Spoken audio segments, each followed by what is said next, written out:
ಬೆರಳಷ್ಟು ಬಾರದವರಿಗಿಲ್ಲ free ration ಭಾಗ್ಯ. ಸರ್ಕಾರದ ದಿನಕ್ಕೊಂದು ಆದೇಶ, ದಿನ ದಿನ ಹೊಸ ಆದೇಶ ಬರ್ತಾ ಇದೆ. ಜನರು ಲಿಟ್ರಲಿ ಅಯೋಮಯ ಆಗಿದ್ದಾರೆ. ಅದೇನು ಅನ್ನುವಂಥದ್ದನ್ನು ಟಾಪ್ ಸ್ಟೋರಿ 3ಯಲ್ಲಿ ನೋಡ್ಕೊಂಬರೋಣ.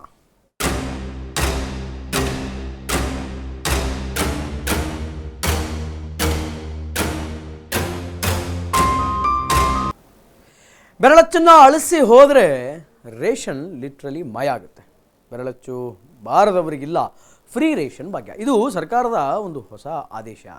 ಈ ಹೊಸ ಆದೇಶಕ್ಕೆ ಲಿಟ್ರಲಿ ಜನ ಕಂಗಾಲಾಗಿದ್ದಾರೆ, ಅಯೋಮಯ ಆಗಿದ್ದಾರೆ. ಯಾಕೆಂತಂದರೆ ನಿನ್ನೆ ಅಷ್ಟೇ ಈ KYCಯನ್ನು ಮಾಡಿಸ್ಬೇಕು, ಹಂಗೆ ಮಾಡಿಸಿದರೆ ನಿಮಗೆ ರೇಷನ್ ಫಿಕ್ಸ್ಡ್ ಆಗಿರುತ್ತೆ, ಇಲ್ಲ ಅಂತಂದರೆ ನಿಮ್ಮ ರೇಷನ್ ಕಾರ್ಡೇ ಕಂಪ್ಲೀಟಾಗಿ ಡಿಸಾಲ್ವ್ ಆಗಿ ಹೋಗಿಬಿಡುತ್ತೆ ಅನ್ನುವಂಥ ಒಂದು ರೂಲ್ಸ್ ರೆಗ್ಯುಲೇಷನ್ಸ್ಗಳನ್ನು ತೆಗೆದುಕೊಂಡು ಬಂದಿದ್ದರು. ಈಗ ಬೆರಳಚ್ಚನ್ನು ಅಳಿಸಿದರೆ ರೇಷನ್ ಅನ್ನುವಂಥದ್ದು ಮಾಯ ಆಗುತ್ತೆ ಅನ್ನುವಂಥ ಹೊಸ ನಿಯಮವನ್ನು ರಾಜ್ಯ ಸರ್ಕಾರ ತೆಗೆದುಕೊಂಡು ಬಂದಿದೆ. ಅದೇನು ಅನ್ನುವಂಥದ್ದನ್ನು ಡೀಟೇಲ್ಡ್ ಆಗಿ ನೋಡೋಣ. ಅದಕ್ಕೆ ಸಂಬಂಧಪಟ್ಟಂಥ ಒಂದು ಬ್ರೇಕಿಂಗ್ ಇದೆ. Let's check it out. Breaking plate please.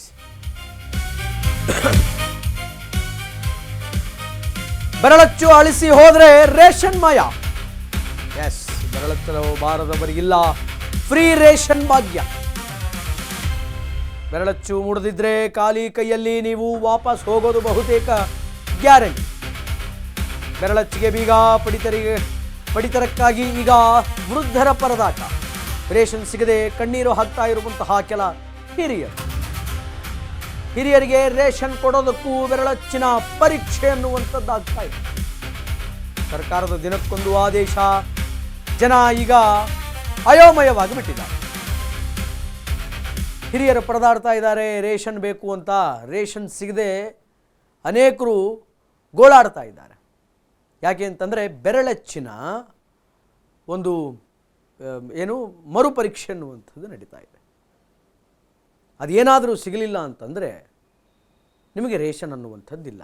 ಸರ್ಕಾರ ಅನೇಕ ಯೋಜನೆಗಳನ್ನು ಮಾಡಿದೆ, ಗ್ಯಾರಂಟಿಗಳನ್ನು ಮಾಡಿದೆ. ಆದರೆ ಯಾವ ಬೇಸಿಕ್ ವಿಚಾರಗಳು ಜನರಿಗೆ ತಲುಪಬೇಕು, ಯಾವ ಬೇಸಿಕ್ ಯೋಜನೆಗಳು ಜನರಿಗೆ ತಲುಪಬೇಕು, ಅಲ್ಲಿ ಬಹಳ ಕಾಂಪ್ಲಿಕೇಟ್ ಮಾಡ್ತಾ ಇದೆ ಸರ್ಕಾರ ಅಂತ ಅನ್ನಿಸ್ತಾ ಇದೆ ನನಗೆ.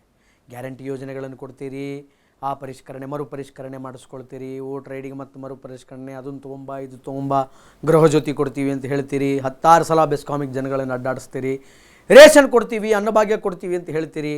ಈಗ ಬೆರಳಚ್ಚು ಮೂಡಿಲ್ಲ, ಅದಾಗಿಲ್ಲ, ಇದಾಗಿಲ್ಲ, ಮರುಪರಿಶೀಲನೆ ಆಗಬೇಕು ಅಂತೀರಿ. ಸೊ ಬಹಳ ಕಾಂಪ್ಲಿಕೇಟ್ ಮಾಡ್ತಾ ಇದ್ದೀರಿ. ಇಷ್ಟು ದಿನ ಇದು ಯಾವ ಕಾಂಪ್ಲಿಕೇಶನ್ಸ್ಗಳು ಇರಲಿಲ್ಲ. ಸರಳವಾಗಿ ಹೆಂಗೋ ರೇಷನ್ ಸಿಗ್ತಿತ್ತು. ಅಟ್ಲೀಸ್ಟ್ 10 kg ಸಿಗಬೇಕಾದ ಜಾಗದಲ್ಲಿ 8 kg ಆದರೂ ಸಿಗ್ತಿತ್ತು. ಈಗ ಅದನ್ನೂ ಇಲ್ದಂತಾಗಿದೆಯಲ್ಲ ಅಂತ ಹಿರಿಯರು ಕಣ್ಣೀರು ಹಾಕ್ತಾ ಇದ್ದಾರೆ.